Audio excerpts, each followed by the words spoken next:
Bienvenue dans cette vidéo. Aujourd'hui, j'avais envie de te parler de cette notion énergétique. Beaucoup en font quelque chose de, je sais pas, mystique. De toute façon, là, je pense que si tu me suis, si vous me suivez, vous savez qu'aujourd'hui, je veux démystifier tout ça parce que là, ça devient incroyable. Ça prend des proportions où j'ai même entendu une fois quelqu'un me dire ce ne sont pas mes croyances en fait. Mais aujourd'hui, on n'est pas en train de parler de croyances, on n'est pas en train de parler de religion. On est en train de parler de quelque chose qui est totalement naturel. Et j'avais envie de vous dire dans cette vidéo une chose très importante. N'oubliez pas que on n'est pas en train de gérer du temps, on n'est pas en train de gérer de l'argent, même quand on fait du business, on est en train de gérer son énergie désormais. Pourquoi?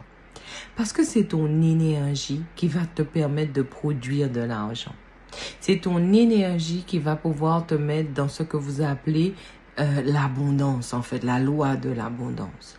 C'est ton énergie qui va te permettre de gagner ou de perdre du temps. C'est ton énergie qui te permet d'être audacieuse ou audacieux, qui te permet d'avoir le courage de réaliser ta vie. C'est ton énergie. C'est une clé très importante dans ta réalisation. Et c'est pour ça que cette vidéo, je vais te dire que c'est une des clés que je voudrais te donner pour que tu puisses pouvoir te réaliser vraiment. C'est prendre en conscience la qualité énergétique qui vibre en toi. Tout simplement, tu as en toi un circuit qui fait que tout se met en mouvement. Que tout devient de l'impulsion ou de la rétractation. Et quand tu fais de la rétractation, tu sais, c'est le moment où tu dis, je suis éponge, j'ai aspiré, Là, tu prends. Mais tu donnes aussi. Et ce que tu donnes, ce ne sont pas seulement des conseils. Ce ne sont pas, quand tu es, par exemple, coach ou quand tu es thérapeute, ce n'est pas seulement de la guérison que tu apportes à qui que ce soit. Non. Et quand tu es dans ta famille ou que tu élèves tes enfants, c'est pas juste une éducation que tu donnes. Ou quand tu es en train d'aimer quelqu'un, c'est pas juste tu es amoureux. Non, c'est de l'énergie que tu fais converger vers. Parce que si tu n'as pas cette énergie, tu ne peux pas le faire. Si tu ne donnes pas du poids à cette énergie, tu ne peux pas impacter. Tu ne peux pas influencer. Même si tu es influenceur ou influenceuse et que c'est juste une photo que tu postes, ta photo dégage, émane déjà de ton énergie. Ça demande de l'énergie, ne serait-ce que pour que tes photos puissent impacter. Donc oui, l'énergie est la ressource la plus précieuse en soi. Et non, ça ne découle pas que du mystique.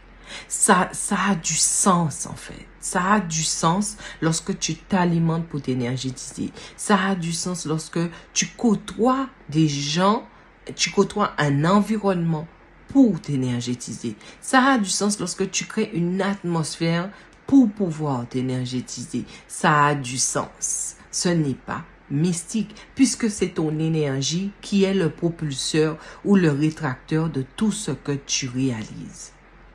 Il faut que vous preniez conscience de ça. Parce que si vous ne prenez pas conscience de ça, vous êtes en train de donner votre énergie à tout, sauf à votre conscience en fait. Je ne donne pas mon énergie à ma conscience. Donc je n'ai pas conscience de mon énergie. Et aujourd'hui, on part dans tous les sens. On fait plein de choses et les gens sont en burn-out. Les gens sont fatigués. J'ai même des gens qui sont fatigués d'aider, d'aimer, de donner. Quelqu'un m'a dit quand je donne ma puissance. Vraiment, tu donnes ta puissance. Prenez le temps de conscientiser que votre énergie a besoin de vous. Et doit se donner en équilibre, en harmonie et avec justesse. Sinon, vous vous épuisez. Et tous les corps de métier sont concernés. Et toutes les sphères de votre vie, qu'elles soient personnelles, qu'elles soient professionnelles, votre énergie est et restera la ressource la plus précieuse et la plus fondamentale en vous. Ne l'oubliez pas. À bientôt.